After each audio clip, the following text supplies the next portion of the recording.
你有没有听说过这样的话？一个母亲看着确诊抑郁症的孩子，红着眼说：“他前几年明明还好好的，怎么突然就病了呢？”此刻，你可能在屏幕前摇头，这样的父母也太不负责任啦，对吗？但真相是，我们绝大多数人就像这位母亲一样，在漫长的岁月里，亲手把最在乎的人推向了悬崖，却浑然不知，因为没有人告诉我们，抑郁症不是突然降临，而是像房间里的灰尘，那些被忽视的哭声，被否定的情绪，被压抑的愤怒，都在角落无声堆积，直到某天阳光照进了屋子，你才发现，原来这里早已积满污垢。上期我们揭开了抑郁症患者眼中的世界，而今天我们要解开一个更残酷的问题：为什么我们最爱的家人反而可能成为抑郁症的推手？这期不是审判，而是一个科普。全球90%的家庭没有接受过基础心理教育，而现在我正在做的心理学视频，在互联网中也只能算是边缘的内容。然而，每个破碎孩子的背后，都站着无数个想不通的家人和一整个时代的知识断层。希望你能关注我的频道，更多的了解心理学知识。如果家庭早已破碎，我们能够拥有修补它的工具；如果家庭还是完美，我们可以接触那些可能坠落的灵魂。接下来，我将揭露这个时代最可怕的真相：现在的孩子为什么那么容易得抑郁症？有人说，现在的孩子吃穿不愁，是不是过得太好，没有烦恼才得了抑郁症呢？今天我就要撕开这个错误的说法。现代孩子抑郁的原因是失去了自我控制权，就是无法按自己的想法去生活。心理学证明，人类对自主性的需要和吃饭喝水一样生死攸关。让我们来对比两组孩子的成长轨迹吧。0到3岁，曾经婴儿在泥地里打滚，被哥哥姐姐带着捉蚂蚱。现在，他们从开口说的第一个字起，就要双语启蒙、感统训练。6到12岁，曾经放学铃响后，跳皮心的欢笑声能够震碎夕阳。现在，孩子们的课表能够精确到分钟，像是流水线上的罐头等待质检的盖章。12到18岁，曾经高考只是最后一年冲刺的烽火台，现在这是一场从小学就开始没有尽头的折磨。想象一下，你上班时，老板站在身后，每分钟都要检查一下你键盘敲击的次数；下班后，家人需要检查你每通的电话内容；全年无休，工资需要存进别人的账户里，甚至连做梦的内容都要去审批合不合理。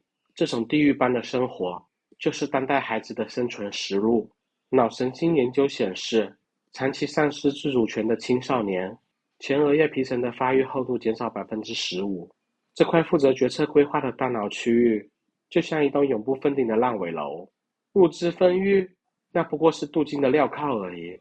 你给笼中鸟喂再贵的饲料，也补偿不了被折断的翅膀。就像打工人宁可要月薪5000的自由，也不要月薪2万的监禁。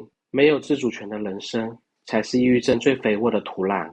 如果说丧失自主权是抑郁症的凶手，那么接下来这几位可能是抑郁症的帮凶。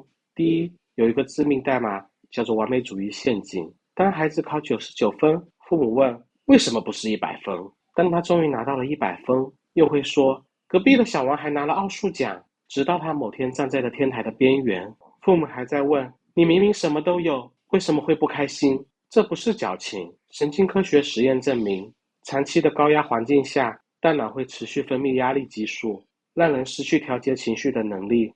第二，所有的婴儿都相信自己是神，哭一声就有奶喝，笑一下就会被人拥抱。这种全能感是人类最初安全感的来源，但有些孩子永远失去了它。当婴儿撕心裂肺哭喊了2小时，只等到一句"你哭够了吗？"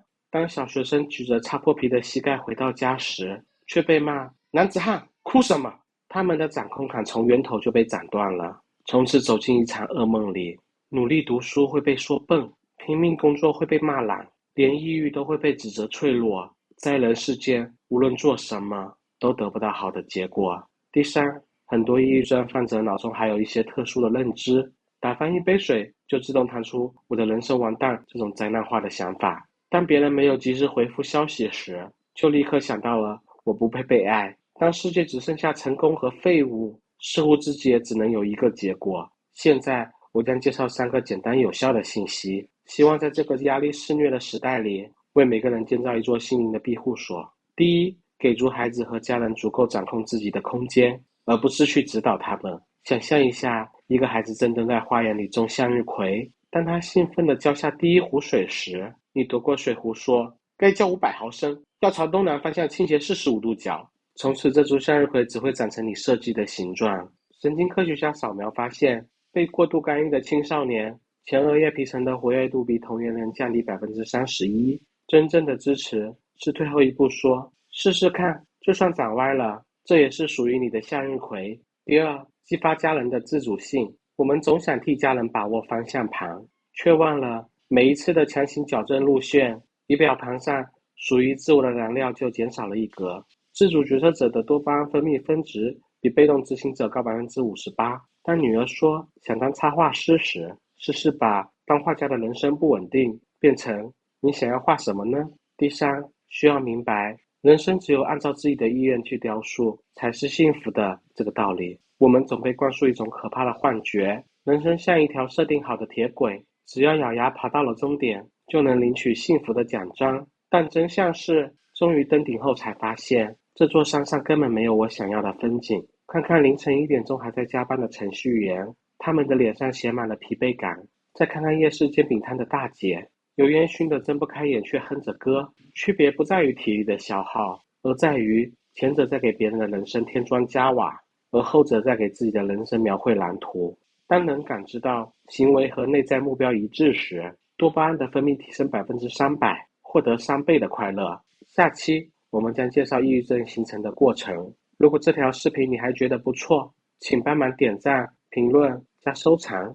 你此刻的互动都在让更多无处避雨的人看到穹顶之上的星光。最后需要再鸡汤一句，每个人的人生意义是拥有独属于自己的独特意义，而这个意义需要自己来定义。感谢您的观看，我们分享使用知识的方法，下期再见。